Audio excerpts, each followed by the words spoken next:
এই মুহূর্তে নির্বাচন কমিশন সচিব বক্তব্য রাখছেন, আমরা সরাসরি চলে যাচ্ছি সেখানে। ভোটের জন্য নিবন্ধন প্রক্রিয়ায় অংশগ্রহণের উৎসাহী করেন।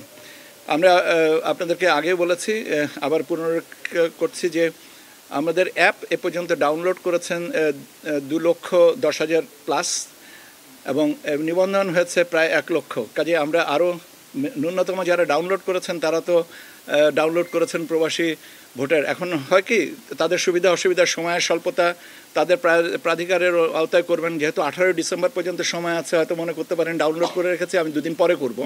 কিন্তু আমরা উদ্বুদ্ধ করতে চাচ্ছি যে যারা ডাউনলোড করেননি এখনও অ্যাপটা, তারা ডাউনলোড করেন।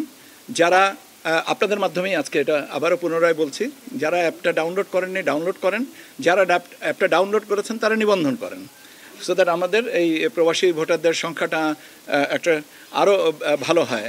তাতে আমাদের যে প্রচেষ্টাটা আছে এই ভোটের যে আমাদের যে উৎসবমুখর পরিবেশটা আমরা আরও ভালো করে এটা এনজয় করতে পারবো।